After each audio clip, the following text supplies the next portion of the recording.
Alright, so usually I make videos in a different room of mine, but I'm painting that room right now.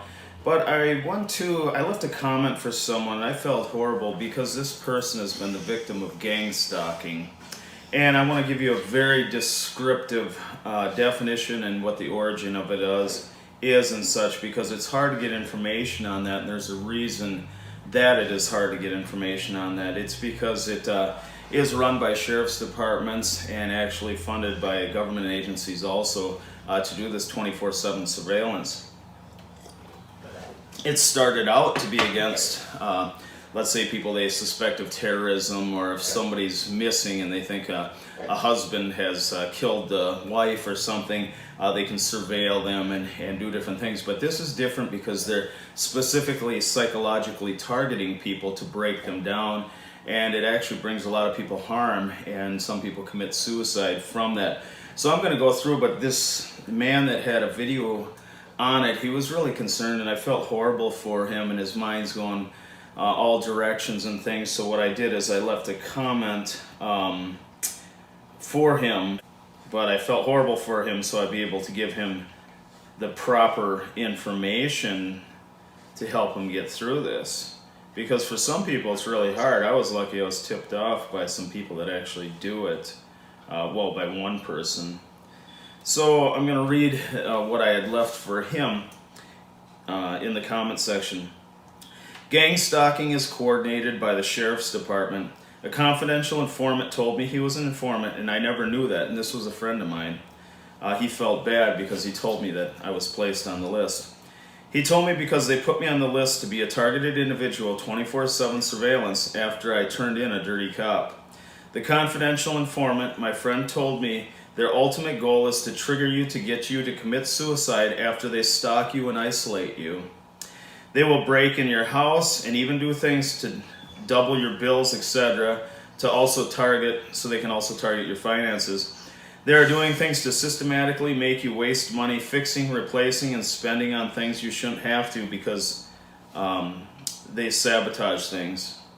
My friend had said at their Masonic Lodge, many of the Masons there were on the list to stalk and harass people also, but the most people that they use are the confidential informants that do surveillance and other things for the police department, and like controlled buys and different things like that. But there's a difference between surveillance and harassment. This they want you to know, and they want to harass you and psychologically come against you. When they could get someone to finally commit suicide, he said that they would throw parties and celebrate that like it was a big joke. It wasn't as bad for me because I knew what was going on, since my friend had thankfully tipped me off to what was occurring, and the sheriff's department, the different individuals that were doing this. Within 1 month of him telling me that I was on the list and that they were coming at me, they found him dead from a diabetic thing. He was 36 years old and his name was Josh. That's a pretty odd coincidence. Your vehicle is the biggest thing they'll mess with. They will do things to have your check engine lights come on, scratch the vehicles constantly, break things that you've just had repaired, put like small little cuts in the upholstery or on the dash, and little things, cut with a razor like on your radio into the plastic and things like that. One thing they loved doing to my vehicle was cutting the steering wheel with knives. I'd go into a store and come out and go to turn my wheel, and then you'd have cut up areas on the wheel so they could let me know that they'd broken my car just to mess with me. And I did file police reports on this. This isn't something weird. It's actually documented and stuff. And I did that even knowing law enforcement and their informants and different people involved in this program were doing it, but just to get it documented. But I knew it wouldn't go anywhere.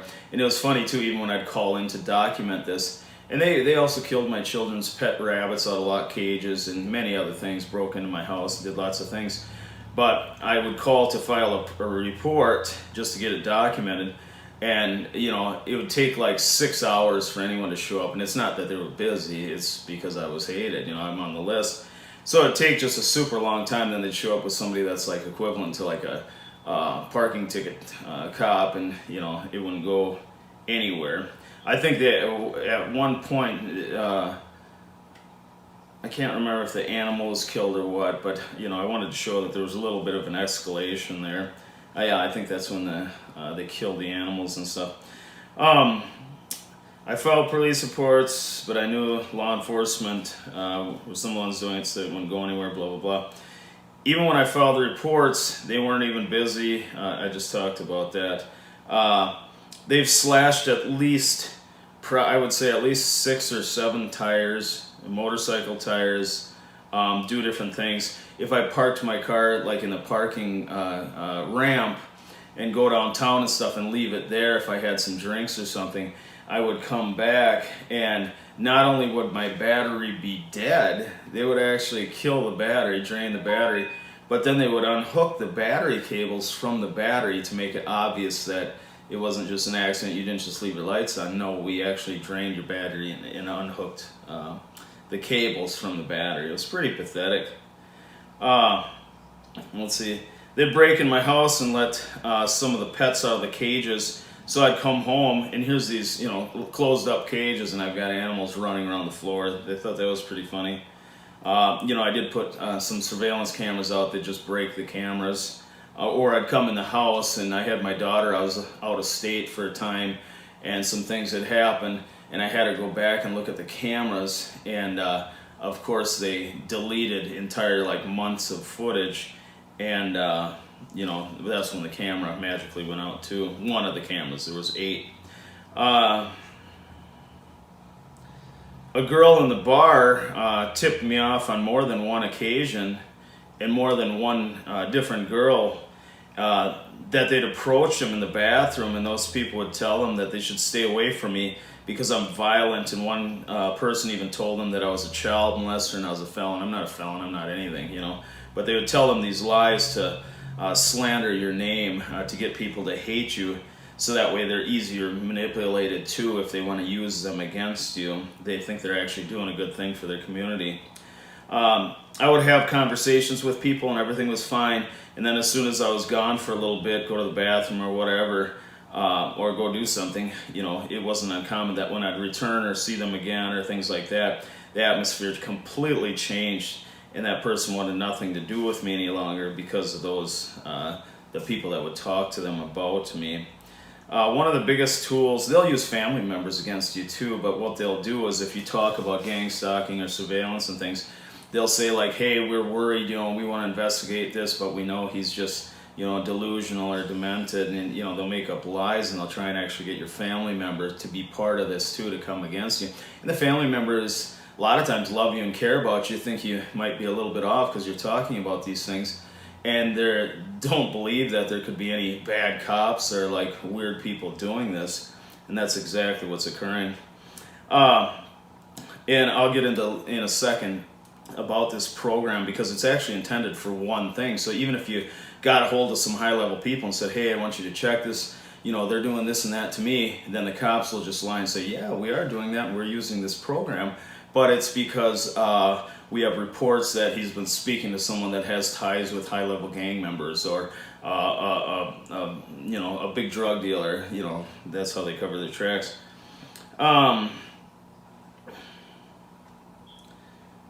One of the biggest tools they use, like my friend, and how they used him, is he was a confidential informant for the sheriff's department, and that way those guys were already in place. They already knew surveillance, they already knew how to do controlled buys, they already knew how the other people were monitoring them while they were trying to extract information and buy drugs and do these different things.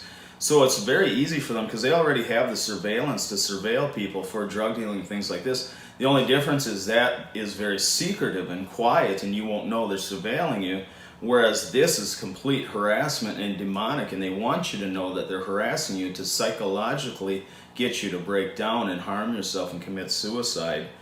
He said that, when he told me that, he told me, he said, I'm worried about you and this and that, and these guys have actually, killed people and had people, these people have killed themselves because it had gotten so bad that they took their own lives, and then these people would laugh and high five, and they'd actually have a party, and there was actually funding for these things when they'd get together for doing such a good job and stuff. I mean, it's real sick. Let's see. Well, let me get to that in a second. The Sheriff's Department is coordinating most every part of it. It was supposed to be used to track psychotic people or pedophiles or actual stalkers, violent people, violent gang members, terrorists, suspected terrorist members, people that come over here. Let's say someone came over from Iran, obviously they're going to surveil them, if they have ties to terrorist organizations and things, and that's how they surveil them. They don't harass them in that sense, though, but they do the same type of surveillance, but it's just not the harassing psychological part to get those people to try and harm those people. It's to watch them. My friend said the sheriff's department would even use gas and high-level targets to enter homes while the people were in the homes sleeping. And that was the same type of things they do in like hostage situations. Or I remember there was a case where there was one guy that grabbed a kid and barricaded himself like under the ground in this little thing. And when he went to sleep, they gassed it, entered it, and then they actually killed him. I'm sure they said he reached for his gun, but those are the type of tactics they can use, is they can employ gas and things to not only disorient, but actually put you to sleep and then enter while you're actually asleep. And that would be an easy way if they had a hard time towards a person's electronics or encrypted computer systems or things where they needed physical access. That's where they'd use some of those types of law enforcement tactics. And then when he was telling me about like going into people's houses when they were sleeping and things like that, and some of these different things they were doing, he got real nervous and he just looked at me and his eyes were kind of sad, and he said that, he could be the one that gets targeted for telling me to do this. Before he talked to me too, we were out in the country and he right away pulled the batteries out of our cell phones and we went and put them in the car. And he wouldn't talk about anything until that was done. So then when we went out, he was all paranoid, a little nervous to tell me. And then he told me, but he looked really sad when he told me that he could himself be targeted or hurt for talking about that when he was talking about entering the houses when people were sleeping and things like that. He said the surveillance with the targeted individual consisted of law enforcement using the law enforcement tools to track their cell phones and GPS track the vehicles. They'd use stingrays for the cell phones to intercept all the texts and different things, and they'd set up a lot of times close to the individual, or they would know different people and they'd talk them into and give them payments and things to set up right in that area. But the stingray could intercept everything, GPS track the cars, phones, all that stuff. And then also he said too, like even people's antivirus and stuff, that was a great way for them to track different people through different computers they were using and everything, to keep on top of every single bit that was going in and out, to know who they're talking to and this and that. So if somebody met somebody online and they're having a great conversation, they're going to meet up, and all of a sudden that person never gets talked to again. A lot of times they intervened on the behalf and talked to the person. And this is a legal process. That's the problem. But the process that they're doing, they're not doing legal parts of it. They're not supposed to. They can surveil you and harass you, but they're not supposed to actually break things of yours, or kill kill pet animals like mine, or cut up my steering wheel, the things I have documented with the police department. Let's see. So basically everything, there's a mirrored way of the different surveillance tools and the ways that they copy your phone and stuff, is it's actually mirrored. So everything you see, they can see. Every text you send, they get, blah, blah, blah. The main goal was to isolate the person and introduce other fake people into their lives that are snitches, to help take control of their lives and manipulate those people, and to destroy their finances and bring them into a super depression after they'd isolate them in certain ways and use different tactics. They would hope that they would then commit suicide. If someone turns in a cop for police brutality, or somebody sleep with a cop's wife, etc., then they can be targeted by this program illegally. But see, they'll say it's legal because, like I said, they'll make up an excuse. Oh, that person's been very violent, we're worried about him, he's had psychotic episodes, blah, blah, blah, so they will put him in that category. Or they'll come up with a lie like, we believe we're going to investigate because we think he knows this high-level drug dealer, things like that. they'll get false witnesses to lie about that individual so they can put them on the list to be harassed. It's a funded program, and it's very sick individuals. Some of the civilian stalkers are actually thinking they're doing a great service for their public community because they brainwash themselves, they're retards. So if a cop comes up, hey, I'm Officer this, and I want to talk to you, we think we have a possible child molester here or a rapist, so could we use your house to place a camera? We'll give you some money and things, but we just, this would be the best way to surveil them. People, oh yes, here you go, that's how stupid people are. Some of the civilian stalkers are actually thinking they're doing a service for the public community. Once they know all of your schedule, they approach people in the areas you most likely go, and those people will think they're helping out the sheriff's department by relating information about you back to them and going along with the program. So basically, like I go to the gym, so they'll talk to people in the gym and they'll say like, oh, we think this guy has drugged a girl and tries to have sex with underage people and or whatever they want to say, he's psychotic, blah, blah, blah. So then these people that are making like minimum wage and stuff, they're more than happy to get a few bucks off the sheriff's department by going along with these lies. So then when you go into the gym, they make sure that there's at least 1 or 2 different people to constantly monitor you, going to the gym while you're at the gym, when you leave the gym, and things like that to also work with the isolation.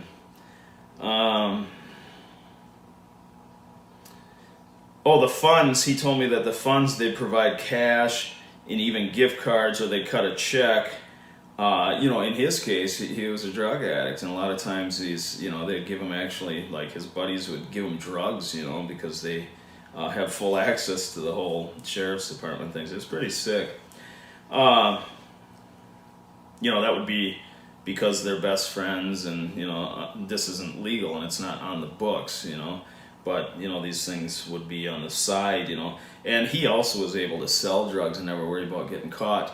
They mark these people's license plates too, so cops, if they go up behind them and run a plate, they know they're active in investigations and doing something for the sheriff's department, so they will not touch them. So they can get away with a lot unless they like literally run into a person drunk or something, but other than that, they can get away with a lot of things.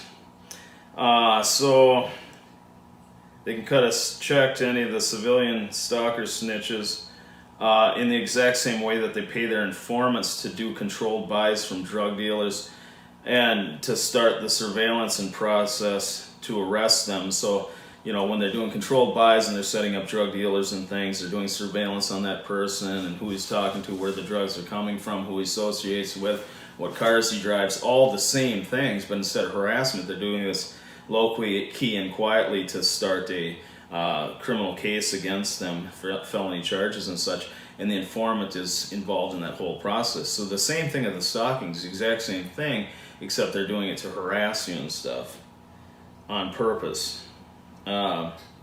Enormous surveillance would be totally secretive and you'd never know, but this is the opposite, and it's a psychological warfare that the police have nearly militarized it to get individuals to break down and harm themselves through suicide. That's what he told me.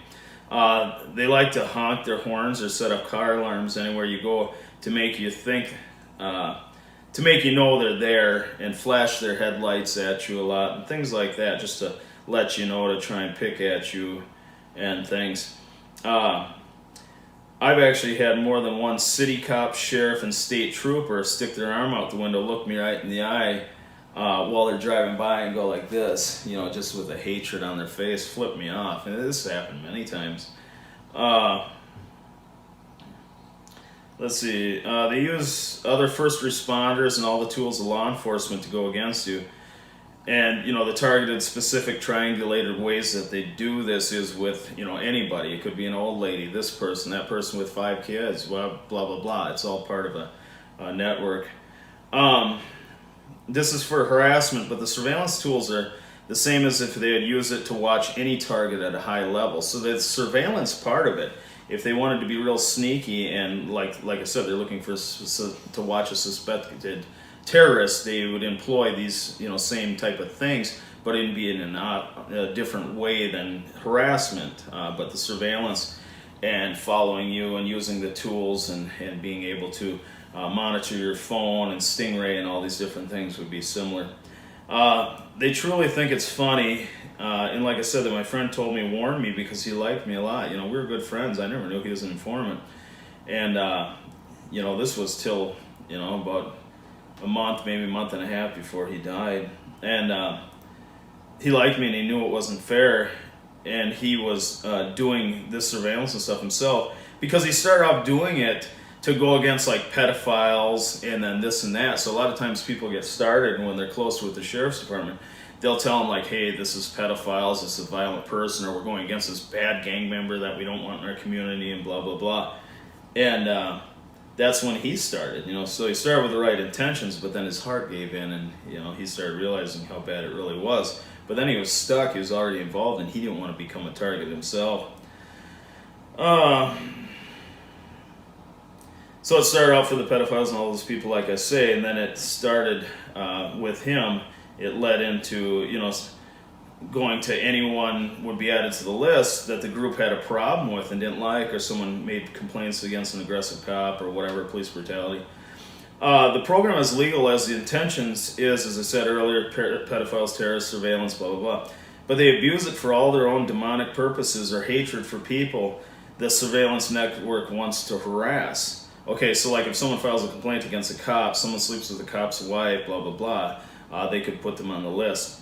My buddy had to sign a confidential informant agreement with the sheriff's department, he said, and also they had full agreements to never talk about the program or anyone involved in it.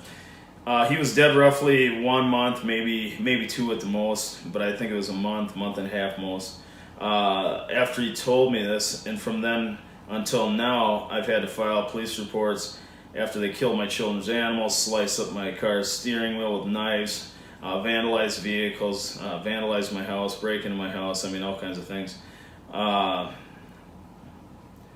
Let's see, you know, like I said, I'll go to watch a movie with my daughter, come out of the movie theater, and they break into my car and slash up the steering wheel with knives, and I come out into the car, and even though I know what's going on, and it's not even a big deal to me, because honestly, I'm a tough guy, I'll be honest with you. I've never had a problem street fighting, and I've knocked out people twice my size very easily. Most of the people involved in this, they really are pussies. So, like, if you go to the gym, work out a little bit, hit a punching bag, you could knock out 95% of these people very easily. But the thing is, they don't engage like that. And I'll tell you another trick he told me quickly too, but let me go back to this first. So I go to the movie theater, I come out, they slice up my steering wheel with knives, and my daughter's in the car, and she's scared to death, you know. So it wasn't fair to do that to my daughter, and this program was never intended for that. So these people are way out of line, and, you know, they feel that they're above the law because under this program they're actually allowed to break into people's houses, to break into cars, to do certain things, and they call it in the name of surveillance and stuff, and they're, you know, and they're trying to be the person that's so helpful to the community and the needs of this type of surveillance, you know, whatever justification they can have, but it's a bunch of crap. But anyways, like I said, I can stand toe-to-toe with any, but the thing is that if I can stand toe-to-toe easily with any of these people, but the thing is, if I scrap with one of them, they're actually taught, he told me they're taught to, if somebody gets violent with them, they're taught to fall down and make sure they rub their arms on the ground, you know, or their face or something to get scratches, and then call the police, act like this person's being psychotic, and then show the cuts and wounds to give higher charges so they can throw them down in the jail. Then they have to bail out, and the family thinks they're crazy, and then they can go work on the family, like I said, to go psychologically, go to the family and say, hey, we're really worried about him, he's violent, he hurt this person, he's saying he didn't do it, you know, and he's talking about people surveilling him and stuff, you know, and that's how they come up with the lies, and they get some of the family to work against their own family members by doing this. One thing I forgot to mention also is that with their surveillance program, not only do they monitor your cell phone and turn that into a roving bug anywhere you go, but they monitor your home. Also, that's why when you talk about going somewhere, the information is sent out for others to already be there. They want to arrive before you if they can, but if they can't, they'll just come later. And then I left my cell phone number for the man. I felt really worried about this guy. And so that's why I wrote that quick message to him. But okay, so we're gonna go over this again, and this is some other notes on it. To understand truly what gang stalking is and the origin of it, it's like I said, it's by the sheriff's department, coordinated by all them with their informants and different civilian people and stuff that they employ for these tactics. It's state to state, with through all the sheriff's departments coordinating this, so they can follow you from each state to state, and they can just call ahead and tell the guys, hey, here's what we like to do. We like to cut his steering wheel. So then one of those cops will come out and cut his steering wheel. And it's actually as easy as, they don't need your keys or anything. They can just call the locksmith, hey, his VIN number is V358, blah, blah, blah. Guy types it in, and he can copy a key right from your VIN number, give it to the individual. They go out and they cut up your vehicle, and they got the VIN number and all these, the key to get in your car and all these things to harass you. The informants always have marked license plates for them. So that if they're ever pulled over, other people scan their plate, they know that they're in an investigation working for the sheriff's department. Nobody will pull them over, so they can literally do all kinds of illegal things. I'll give you an example. My neighbor girl, her name is Amber, and she sits out in her vehicle, smokes meth, and drinks vodka all day long, constantly. And she does buys right out in front of my house and things, and she knows they won't do anything because she's the sheriff's department. There's another guy, Bill, a few houses away. He's the same thing. He'll enter my house when I leave and do different things. And he has the right to do that through these people. They work through the program. So Amber's sister actually tipped me off the one time and told me that Amber had put a camera up for 24-hour surveillance in my household, and then she could get some money. And so she's got a camera watching directly across my house. And it's not even her house. It's, her parents don't even like it because she's a meth head.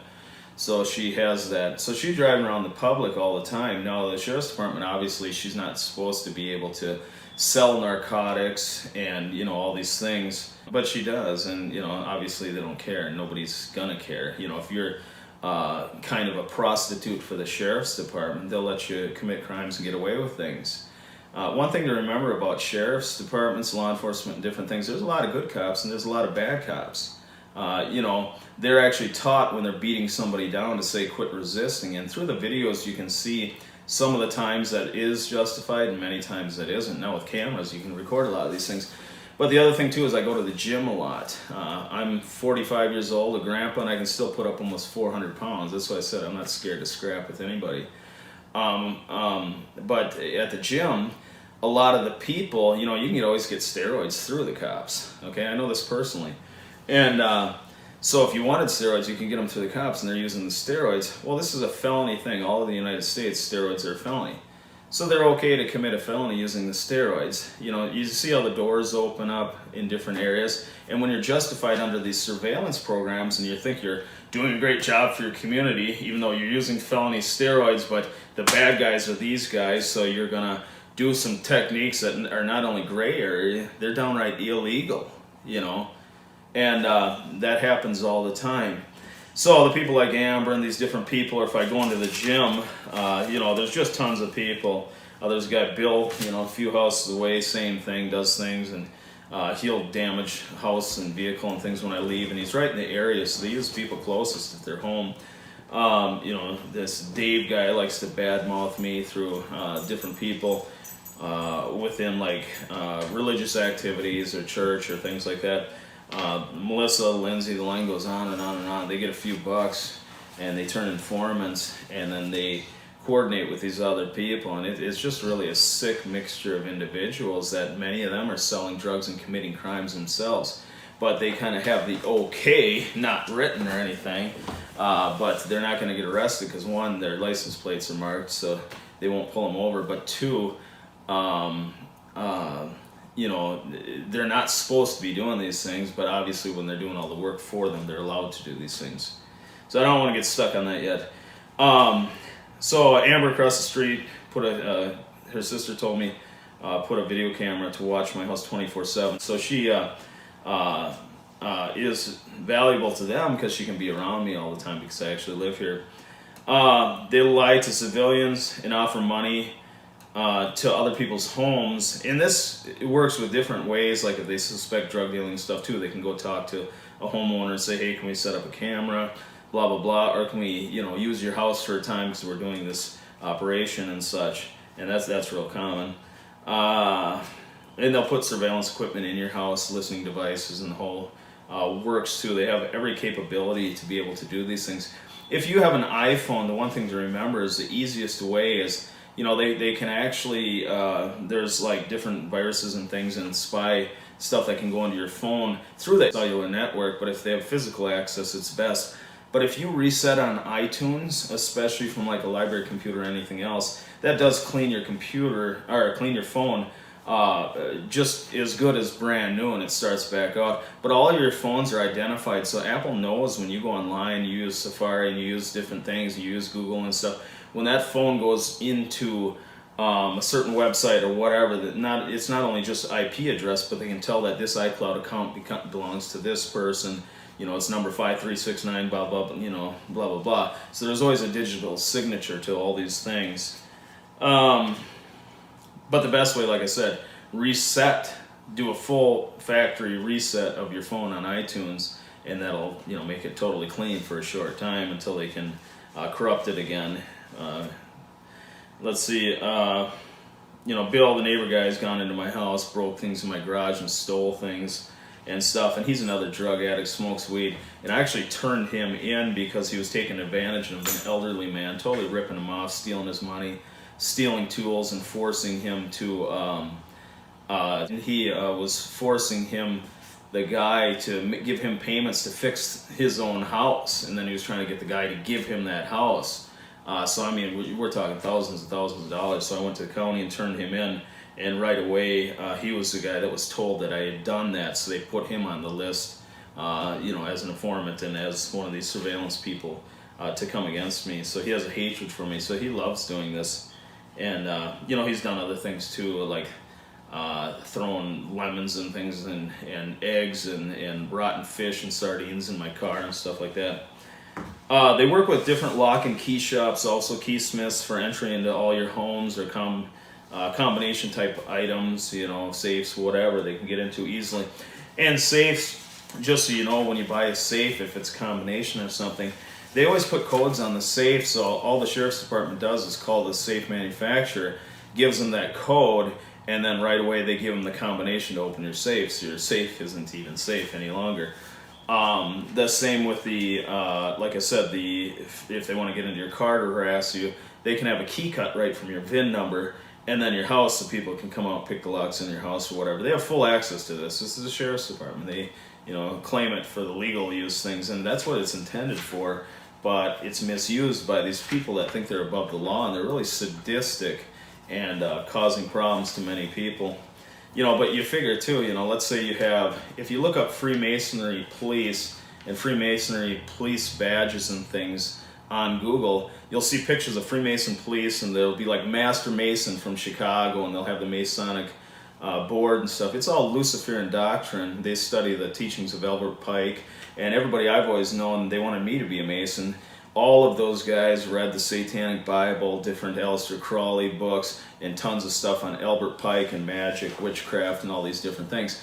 So you got to remember, some of these individuals that are in law enforcement, they're proudly Freemasons, and then they also study Luciferian doctrine and do satanic rituals at Masonic lodges. And you can Google all this stuff, and I can give you full documentation from their own books, okay?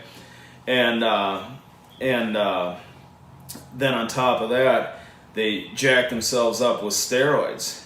So they think that you're slave, they're master, and that's why when the beatings get out of hand sometimes, I'll give any cop credit that, you know, if they're on a police chase and they're running after somebody, the adrenaline's high and they're grabbing that person, they might rough them up a little bit, and anybody could do that. I have no problem with that.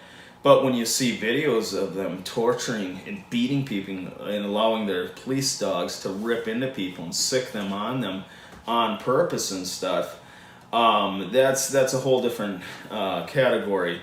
So the demonic actions of these individuals that are doing certain things in Luciferian doctrine, satanic rituals, and part of a fellowship of a bunch of idiots, and then they also go and jack themselves up on steroids, so their emotions and different things are out of control, that's when they rage and that's when they hurt people. So it's pretty sad. Okay, so let's get back to this. Okay, I talked about the keysmiths and stuff, the lock and key shops. Yep. All they need is your car VIN number. Their locksmith friends will copy key, open the car. Let's see. So if they mess with your car a lot, that's the thing, is like if you drive to another state, they just call ahead and then that other state does their dirty work for them, and they're all, you know, buddies in sickness in this whole deal. So I told you about going to the gym, and many people have told lies about me and slander my name to make people at the gym, you know, to isolate me and have people try not to talk to me that much, or think that if I do talk to them, I'm trying to hit on young girls, or I'm trying to, I might be a possible rapist, or, you know, I'm a felon, or things, which are total lies. But they'll say whatever, you know, if they know about the individual, they're going to tell them things that relate best to that person being turned off by having communication with somebody else that's on the list and being targeted for the surveillance. Let's see. Oh,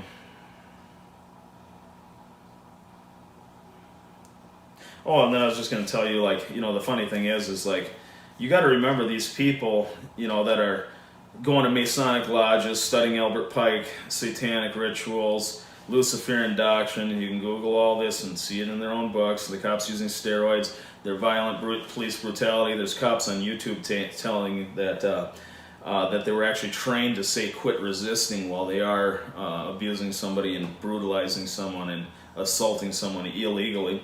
And these people too that are following you around, like I said, if you go grab them or you push them, they're going to do like on the NBA and fall down and skid their arms on the ground and stuff, so they can hopefully try and show some blood or something, but they want to show more than just, oh, he pushed me. They don't want a disorderly conduct. They want an assault with some damage so that you have to go to jail, get bail. They can go to your family, tell them they're worried that you're violent, they're going to watch them, you know, and that they can work through that, okay? So everything's projected ahead to cause as much chaos against you as they can. So like even you know, with a cop, the prosecuting attorney tells the cops what to say. So when they go into court, the prosecuting attorney meets with them and tells them, like a little puppet, what to say, for the best possible chance of winning the cases. So even if it's not the truth, that's what they say. And I'll give you an example. If I punched myself in the face and was bleeding and rubbed the blood over on your hand, I grabbed your hand, I punched myself and I was bleeding, came up to you, rubbed your hand with my blood on it, fell down on the ground, said, help, help, he just assaulted me, he's trying to kill me, blah, blah, blah. The cops come show up, you've got blood on your hand, you tell them, no, he's full of crap, he came up and rubbed that blood on me, and you're bleeding and you play the victim. When you go to court, you're going to lose. Even though you were innocent, you're going to lose. So the prosecutor's going to come in and tell the cop to say, hey, you know, I seen him, you know, kind of grab the guy sideways, and blah, you know. So the story changes quite a bit. So you got to remember that. A lot of people that satanic ritual abuse and different things, from the Masons and Freemasons and Satanists and different things, when they go to turn this in, if they turn it into the wrong cop that's actually a Freemason and doing satanic rituals and Luciferian doctrine and doing these things through the lodge, the higher level members, obviously that person is going to get blacklisted and they're going to try and do absolutely nothing about this that they can.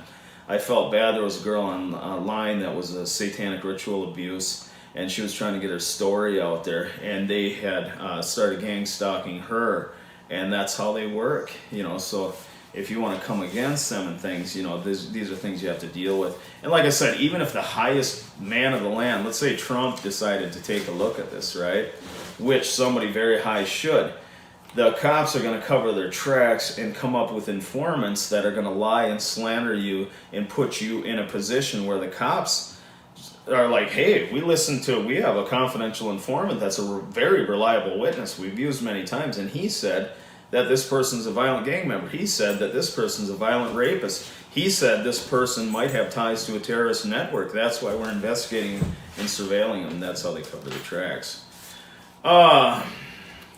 With the Sheriff's Department coordinating the systematic 24/7 surveillance, stalking, They're able to trail you from city to city and state to state. I already told you that. And it's real easy. It's just a phone number to another police department. And they have computer networks and things, so it all goes out, alerts and whatever they want. Other countries do the same thing also. The illegal things that the gang stalkers have done to me personally, and this is where it's illegal, so they're supposed to be able to surveil you and psychologically keep you confined and controlled, but they're not supposed to do illegal things against you, and these people aren't supposed to be using illegal narcotics and selling drugs and doing things themselves, but they do. So breaking into my home, I've had a document coming home and they'd let animals out running around my house and stuff out of lock cages and things, and thought that was funny. And many different things like that. Lots of, dead animals and stuff. Lie to people and say that I'm a felon, slander me, and completely lie, even saying that I was a child molester to other people. Breaking in my car, slashing the steering wheel, damaging the paint, slashing tires. I think I've had... This has been going on for a while now, but I mean, probably, I think 5 or 6, at least. It's somewhere around that. It's at least 5, okay? Tires actually stabbed and slashed, and like I said, the vehicle, break into the vehicles, cut up the steering wheel with knives. You park your car somewhere. Not only do they drain the battery, but they will actually drain the battery completely dead, take the battery terminals off and pull them backwards so you know that it's not possible that like the battery went dead, because obviously the battery cables are often bent back up. I've had razor blades in my shoes. Go to put a shoe on, all of a sudden I feel something, pull it out, tip it over, and I've got razor blades in my shoes. That's happened 3 times. Glass in my dryer. Somebody took a bunch of light bulbs, and I had a load of clothes in the dryer, and while I was gone, they were in my house, went into the dryer, and the broken glass went along with my clothes and stuff. And constantly breaking things of mine too, within the house, outside the house, in my garage. I would leave the garage, and then I can't even drive into the garage because things in the garage they would take and break and throw inside there. The surveillance cameras, they would break those cameras. And the worst thing that's happened to me, is I was downtown, and there was a lot of times where I'd park in a parking ramp and I'd go downtown and stuff. So I'd go park in the parking ramp, and they know your movements and things, so I go in and park in the parking ramp, and I go, and all of a sudden a brick had came off the parking ramp, and it almost hit me in the head. It would have killed me. It landed probably maybe 2 feet from my head. A full brick was thrown down at me. I had actually ran over to that ramp, and I ran up those stairs, and I was going to destroy the person that threw that brick at my head. I mean, that's when I was actually targeted to be hurt bad or killed. It nearly hit my head. It was about this far away. So I ran up there, and like I said, I'm not scared of these guys. I think they're pussies. And, I go to the gym, I work out, I can street fight really well. I follow Christ now, and I want you to know that that's another comfort too, is a lot of people aren't going to, and that's not your thing. But I want you to know that that is something for me, and it's comforting too, because you can see the evil of these people and the demonic activities that they're doing when you're into the scriptures and stuff, because it's everything opposite of good. They're really trying to systematically break you down, isolate you, destroy your finances, destroy you. They don't give a shit about your children or anybody else. Okay, they want you in the end to commit suicide. And my buddy, who was magically dead after telling me this about a month and a half later, he told me too, he said that was the ultimate goal. And the thing is that they would actually have parties, and he said, one of them he went to when they celebrated. But anyways, he told me, they would party and get together, and everybody would high five, and they'd be all happy that somebody had taken their own life.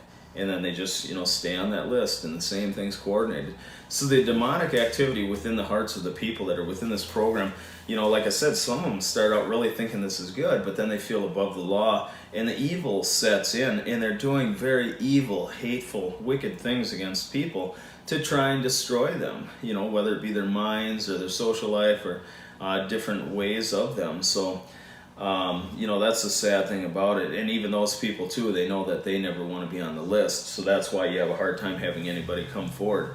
So I feel very blessed that my friend Josh had told me those things. I miss him very dearly. Things that ease your mind, getting involved with like maybe a church group or something, even if that's not your thing. They will talk to the church and badmouth you and tell all kinds of lies too to get people in the church to be cautious of you. But the thing is they can't get to everybody. And if you're around people and you're listening to some of the Bible and stuff like that, it's really good. And if this has really bothered you too, I would ask you to listen to an audio Bible of the New Testament, and you'd be surprised. Some of that can change your life, and it can give you a little bit of comfort. Because you're going through hell, and the tools they're using are demonic, and a lot of these guys are doing satanic rituals, Luciferian doctrine. And like I said, all you have to do is Google Freemasonry, Albert Pike, who is their big hero guy, and his books. And the Luciferian doctrine, the satanic practices, the satanic rituals, these are real. I used to dabble in the occult. That's how I knew these guys. I was, when I had problems before too, I remember I knew like Josh and stuff, and we'd hang out a lot and stuff too, but I was dabbling in the occult. And when I was asked to be a Mason, they were really offended when I didn't want to be. But when we talked about these things before, and they would actually do like blood rituals and different things with birds, with rabbits or different animals, and then with goats and things, and it actually, but just the specifics of this and gang stalking is it's the exact same type of thing they do to surveil somebody, a high-level drug dealer, a terrorist suspect, this and that, or they'd surveil somebody that they suspect that the husband might have killed the wife, but they have to get proof of that, so they're monitoring their phone bills, they're following them constantly, where they're going, GPS locations, and triangulating everything and using different algorithms to come against these people. It's the same thing, but this way, they're using the exact same tools that are available through law enforcement in a perverted way to harass you, to try and isolate you, manipulate you and your movements, and then ultimately, a lot of people commit suicide from this. So it's a very sick things, and a lot of individuals involved in it are sick individuals themselves. And even if they start out with the right intentions, being around those type of sickos, they start to become the sickos themselves.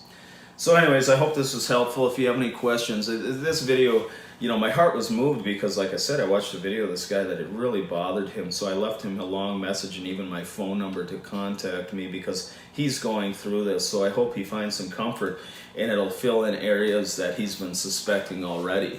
And once you realize that it's a coordinated effort, government funded and run by the sheriff's department, and it's almost exactly as the same surveillance tools, techniques, Stingray, and different tools that they use to monitor and follow people that are suspected of illegal activity.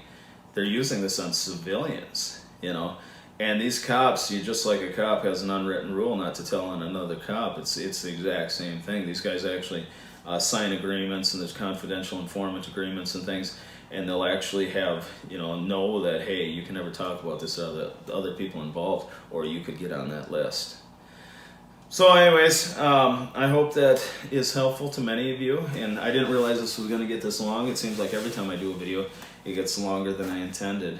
But I'm, a victim of the same thing right now and dealing with this myself. The hatred for me is because of my love for Jesus Christ also, and I proudly preach and proclaim the gospel, and I read my Bible, and I pray, and I love people, and I identify the occult. I actually take the satanic Bible and show people the satanic ritual and the doctrine of these different things to do that. These are my dogs in the house. They've been quiet and good so far. But anyways, I'm going to get going. If you get a chance, check out some of my other videos. I want you to know that I care about you and you're not alone. And I think we should start a group. Zoe.